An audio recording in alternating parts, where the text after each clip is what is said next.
Je suis en train d'annoncer qu'avant que 2028 ne nous touche, le Seigneur permettra la composition de 3 groupes en République démocratique du Congo.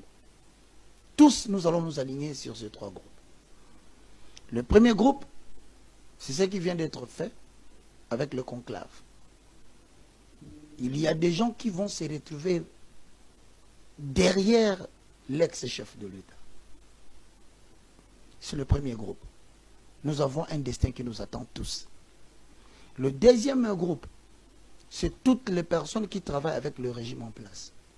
Ils seront obligés d'être unis parce qu'un rendez-vous les attend. Avec le pouvoir de Félix. Voilà.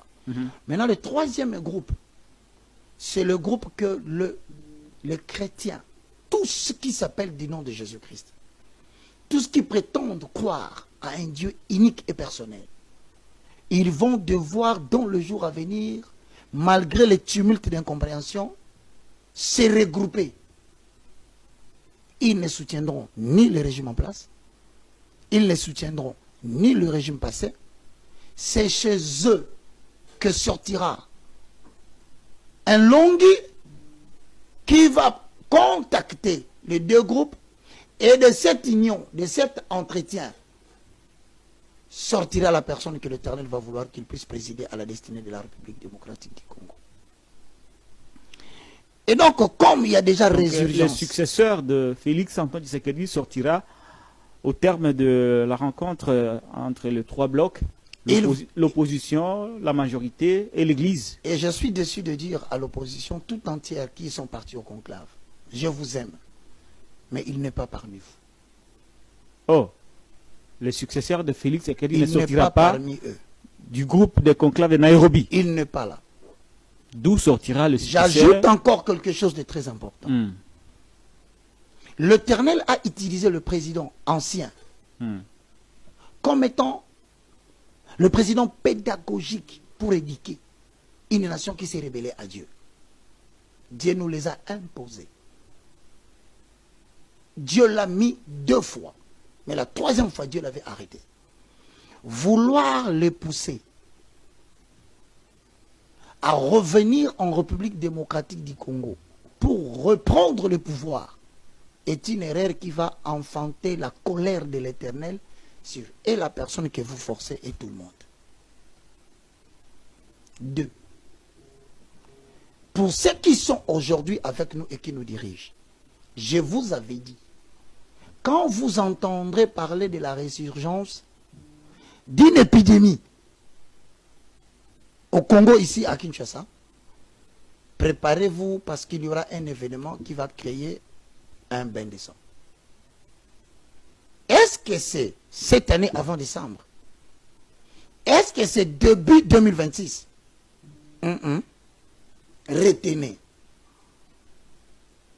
qu'il y aura un programme qui sera établi en termes politiques pour ceux qui sont avec nous et qui nous dirigent. À l'issue de ce programme, Kinshasa va marcher sur le sang de son propre peuple si on n'obéit pas à ce que Dieu a dit. Je te rappelle encore une fois, j'avais dit qu'il y aura la renaissance d'une épidémie. C'est toi qui viens de m'informer. Pour ceux qui veulent le vérifier, ils n'ont qu'à aller regarder la prophétie.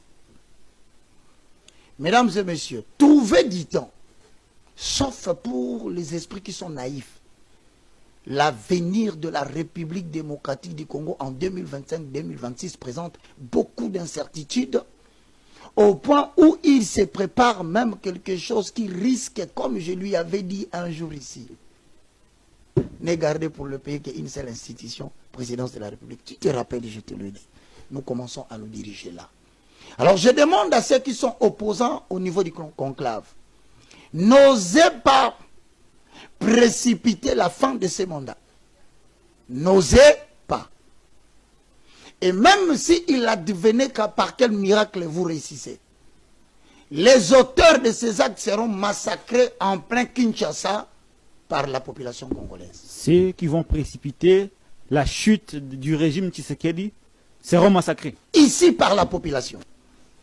J'ai vu des autorités arrêtées, frappées. J'ai vu les femmes des hommes politiques de l'ancien régime immolées. C'est dangereux alors. Voilà pourquoi nous demandons à ceux qui veulent pousser le chef de l'État du régime passé à revenir prendre le pouvoir. Dieu vous annonce, vous les conduisez dans un plan que Dieu n'a pas établi. Certes, il a un rendez-vous avec le peuple congolais, mais pas sous cette forme-là. Je reviens sur le chef de l'État en lui disant, l'Éternel connaît le programme politique que vous avez, mais il compte sur le programme révélation qu'il vous a donné, qui ne correspond pas au programme politique que vous voulez entamer. Mesdames et messieurs, frères et sœurs dans le Seigneur, que chacun de nous, je ne suis pas le meilleur prophète de la RDC, mais simplement je dis ce que l'Éternel nous a donné comme orientation. Trouvez un jour, chacun dans sa famille, prions pour demander à Dieu qu'il lave nos robes, qu'il nous purifie de nos péchés, afin que nous ne soyons pas emportés avec le méchant dans les jours qui viennent. Oracle de l'Éternel.